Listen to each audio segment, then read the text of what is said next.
Bendito sea el nombre de Cristo.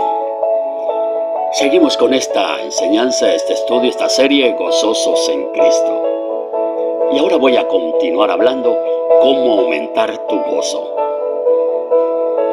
Usted puede leer con mucha calma Filipenses capítulo 1, verso 1 al 11. A pesar de sus circunstancias difíciles como prisionero en Roma, Pablo se regocijaba. El secreto de su gozo era su mente sencilla. Él vivía para Cristo y el Evangelio. Jesucristo es mencionado 18 veces en el capítulo 1 y el Evangelio 6 veces. Porque para mí el vivir es Cristo y el morir es ganancia. Filipenses 1:21. Pero, ¿qué es en verdad la mente sencilla? Es la actitud que dice, no importa lo que me pase, con tal de que Cristo sea glorificado y que el Evangelio sea compartido con otros. Pablo se regocijó a pesar de sus circunstancias, porque ellas fortalecieron la comunión del Evangelio. Capítulo 1, verso 11. Promovieron el progreso del Evangelio. Capítulo 1, verso 12 al 16. Y guardaron la fe del Evangelio. Capítulo 1, verso 27 al 30. La palabra comunión sencillamente significa tener en común. Pero la verdadera comunión cristiana realmente es mucho más profunda que el compartir café y torta, e incluso que el gozar juntos de un juego de fútbol. La comunión no es un simple trato amistoso o un tiempo placentero que pasamos con los amigos. No puedes tener comunión con nadie a menos que tengas algo en común. Y en cuanto a la comunión cristiana, lo que tenemos en común es la vida eterna. A menos que una persona haya confiado en Cristo como su Salvador, no puede conocer lo que es la comunión del Evangelio. En Filipenses 2:1, Pablo escribe acerca de la comunión del Espíritu. Pues cuando una persona ha nacido de nuevo, recibe el don del Espíritu Santo. Romanos 8:9. Existe también la participación, comunión de sus padecimientos. Filipenses 3:10. Cuando compartimos lo que tenemos con otros, esto también es comunión. 4:11 y 15. Así que la verdadera comunión cristiana es mucho más que tener su nombre en la lista de miembros de una iglesia o estar presente en una reunión. Es posible estar cerca de la gente físicamente y a la vez estar separado de ella por kilómetros espiritualmente. Una de las fuentes del gozo cristiano es la comunión que los creyentes tienen en Cristo Jesús. Pablo estaba en Roma, sus amigos se encontraban a kilómetros de distancia en Filipos. Sin embargo, la comunión espiritual con ellos era real y satisfactoria. Cuando uno tiene la mente sencilla, no se queja de las circunstancias, porque sabe que las circunstancias difíciles resultarán en el fortalecimiento de la comunión del Evangelio. Pablo usa 3 pensamientos en Filipenses 1 al 11 que describen la verdadera comunión cristiana. Os tengo en mi mente, verso 3 al 6. Os tengo en mi corazón, verso 7 al 8. Y os tengo en mis oraciones, verso 9 al 11. Veamos este primer pensamiento de estos 3.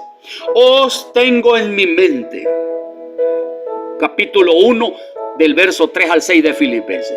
¿No es sorprendente que Pablo esté pensando en otros en lugar de pensar en sí mismo?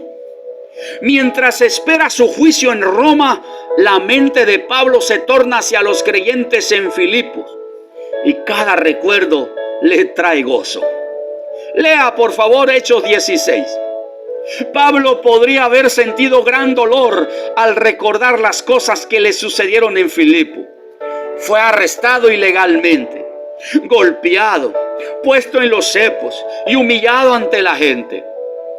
Pero aún esas remembranzas le trajeron gozo y paz. Le trajeron gozo a Pablo, porque a través de su sufrimiento que el carcelero encontró en Cristo, Pablo recordó a Lidia y su casa, a la pobre chica esclava que había sido poseída por demonio y a los otros queridos creyentes en Filipos. Y cada recuerdo fue una fuente de gozo. Vale la pena preguntarte, ¿soy la clase de creyente que trae gozo a la mente de mi pastor cuando piensa en mí? Es posible que el versículo 5 esté hablando acerca de la participación económica que tenía con Pablo, un tema al que vuelve en Filipenses capítulo 4, verso 14 al 19. La iglesia en Filipo fue la única iglesia que participó con Pablo, ayudándole con el sostenimiento de su ministerio. La buena obra del verso 6 puede referirse al hecho de compartir sus bienes con Pablo. El Señor empezó esta obra y Pablo estaba seguro de que el Señor la continuaría y la completaría. Pero nosotros no erramos si aplicamos estos versículos a la obra de salvación y a la vida cristiana. No somos salvos por las buenas obras, como lo declara Efesios capítulo 2, verso 8 al 9. La salvación es la buena obra que Dios opera en nosotros cuando confiamos en su Hijo. En Filipenses 2, 12, 13 se nos dice que Dios continúa trabajando en nosotros a través de su Espíritu. En otras palabras, la salvación incluye tres aspectos en su obra. La obra de Dios hace por nosotros redención. La obra que Dios hace en nosotros, santificación. Y la obra que Dios hace a través de nosotros, servicio.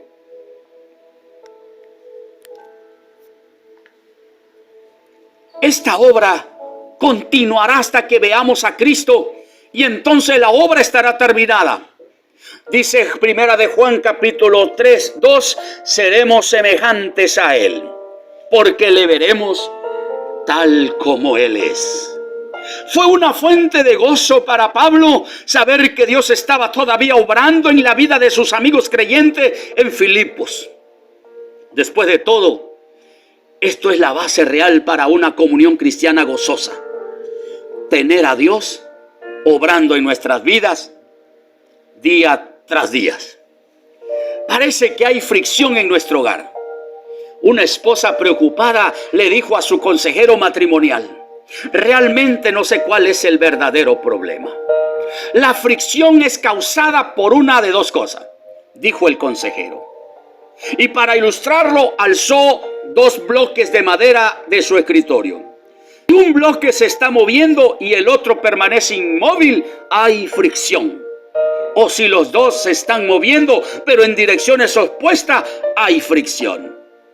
Ahora dígame, en el caso suyo, ¿cuál de las dos es la causa? Tengo que confesar que he estado retrocediendo en mi vida cristiana y mi esposo realmente ha estado creciendo. La esposa admitió: lo que necesito es volver a la comunión con el Señor. No se pierda la siguiente parte de esta hermosa serie, Gozosos en Cristo.